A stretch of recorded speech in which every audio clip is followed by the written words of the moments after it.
आज का हमारा टॉपिक है, आज हम पढ़ेंगे एटम और मॉलिक्यूल। तो एटम और मॉलिक्यूल के दरमियान में जो डिफरेंस होता है वो हमने पढ़ना है। सबसे पहले हम बात करते हैं कि एटम क्या होता है। तो एटम जो हमारा जो पहला साइंटिस्ट था एटम डेमोक्रिटस था, जिस बंदे ने सबसे पहले कंसेप्ट दिया था कि एटम दुनिया का हर चीज, कोई भी चीज़ है दुनिया की, भले वो प्लास्टिक हो, कूड़ा करकट हो, कुछ भी हो, प्लास्टिक हो या आपका शुगर हो, सीमेंट हो, नमक हो, आप कोई चीज़ इस्तेमाल करते हो या खाते भी, तो हर चीज़ वो सारी दुनिया की यूनिवर्स की एटम से बनी हुई है। तो इस बंदे ने पहले बताया था कि एटम के लिए आ जाओ।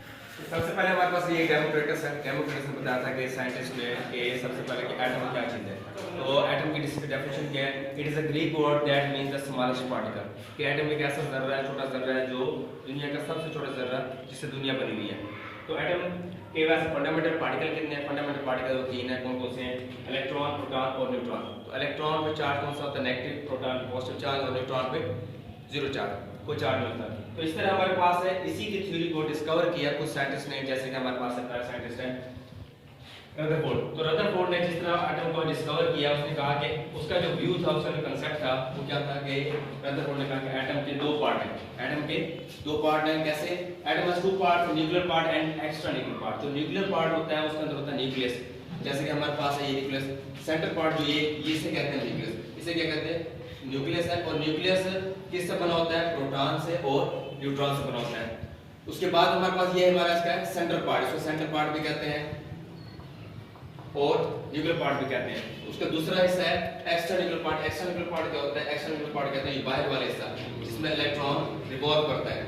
तो इलेक्ट्रॉन जिसमें रिवॉल्व करता है उसे हम क्या कहते हैं? Extra nuclear part. Extra nuclear part किससे बना होता है? ऑर्बिट से, शेल या एनर्जी लेवल, ये तीनों इसके नाम है।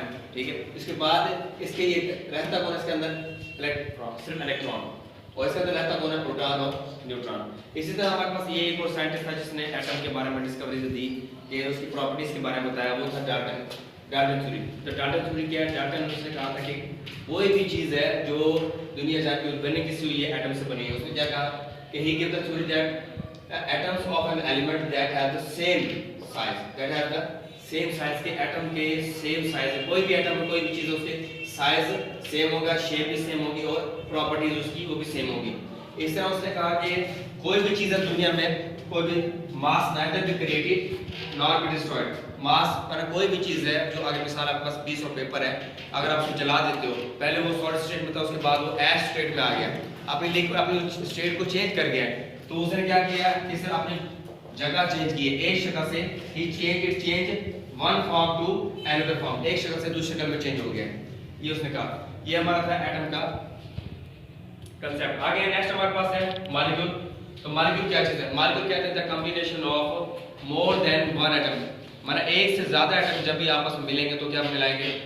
मॉलिक्यूल। तो उसकी मॉलिक्यूल्स, जैसे एग्जांपल है हमारे पास कुछ उसी टाइप्स हैं, जैसे मोनोटॉमिक है। तो मोनोटॉमिक क्या होता है? मोनोटॉमिक में हमारे पास आते हैं सबसे पहले नोबल गैसेस।